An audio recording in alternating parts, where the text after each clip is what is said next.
এই শরবতটাকে আমি গ্যারান্টি দিয়ে বলতে পারি কেউ 1 গ্লাস খেয়ে উঠবেন না, মিনিমাম 3 গ্লাস খাওয়াই লাগবে। এতটা মজার আর এতটা টেস্টি একটা শরবত। আসসালামু আলাইকুম, কেমন আছেন সবাই? আজকে আপনাদের সাথে শেয়ার করব ইফতারিতে কলিজা ঠান্ডা করা একটা শরবতের রেসিপি। গত বছর আমি এক বাসায় গিয়ে এই শরবতটা খেয়েছিলাম। তারপরের থেকে আমি অনেক চিন্তা ভাবনা করছি, অনেকবার এই জুসটা বানানোর চেষ্টা করছি, কি করে এত মজার এত টেস্টি একটা জুস বানিয়েছে।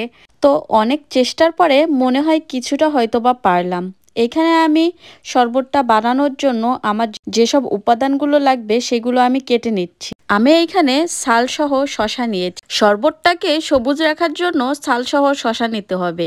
তো যেহেতু আমি আর এটা ব্লেন্ড করতে হবে, এই জন্য আমি একটা ব্লেন্ডারে শসাগুলো উঠিয়ে নিচ্ছি। আমি আপনাদের একটা কথাই বলবো, যেহেতু বাংলাদেশে রোজা চলছে, আপনারা একবার হলেও এই শরবতটা বানিয়ে খেয়ে দেখবেন, জাস্ট এইটার প্রেমে পড়ে যাবেন। আর এই যে আমি দিয়ে দিচ্ছি সামান্য করে একটু আদা, যেহেতু আমি 2 গ্লাস বানাবো তাই আমার পরিমাণ মতো আমি এইখানে দিয়ে দিচ্ছি হাফ ইঞ্চির মতো। আর লাগবে লেবু, আমি এই লেবুটার থেকে হাফ লেবু দিয়ে দিব, আর একটু করে লেবু কেটে ছালসহ দিয়ে দেবো। বাংলাদেশে তো অনেক ধরনের সুগন্ধি লেবু পাওয়া যায়, এখানে হয়তো বা ওই ধরনের লেবু পাওয়া যাবে না, তাই আমি যেটা বাজারে পাওয়া যায় সেইটাই দিয়েছি। তবে আপনারা চেষ্টা করবেন বাংলাদেশের সুগন্ধি লেবু যেগুলো পাওয়া যায় ওইগুলো দিয়ে বানাতে, তাহলে এর ফ্লেভারটা আর স্বাদটার কথা কি বলবো, জাস্ট ওয়াও। আর এই যে এখানে মূল উপাদান যেটা লাগবে সেটা হচ্ছে মিন্ট। যেহেতু এই শরবতটার নাম মিশরীয় মিন্ট শরবত, তো এইখানে মিন্ট কি পুদিনা পাতা এটা তো আমার লাগবেই। আমি এখানে 3টা ডালের মিন্ট নিচ্ছি। তো এই যে আমার মিন্টের পাতাগুলো রেখে আমি ডাল 3টা পানিতে দিয়ে দিচ্ছি। এতে করে হবে কি, এইখান থেকে যখন শিকড় বের হবে ওইটা আমি মাটিতে লাগিয়ে দিলে পরে আবার এখান থেকে পুদিনা পাতা আবার পাওয়া যাবে। তো আমি পুদিনা পাতাগুলো খুব সুন্দর করে ধুয়ে দিয়ে দিচ্ছি। আর মিষ্টি হওয়ার জন্য আমি এখানে ব্যবহার করব মধু। যেহেতু আমি একটু হেলদি উপায়ে শরবতটা বানাতে চাচ্ছি, তাই আমি এখানে কোনো চিনি ব্যবহার করব না, আমি মধু দিয়েই পুরো শরবতটা বানাবো।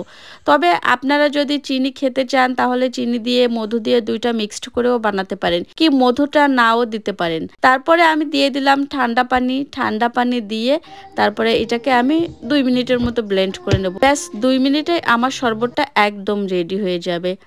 এই যে দেখুন শরবতটা তো একদম রেডি হয়ে গেছে। এখন আমি এটাকে একটা ছাঁকনি দিয়ে সেঁকে নেব।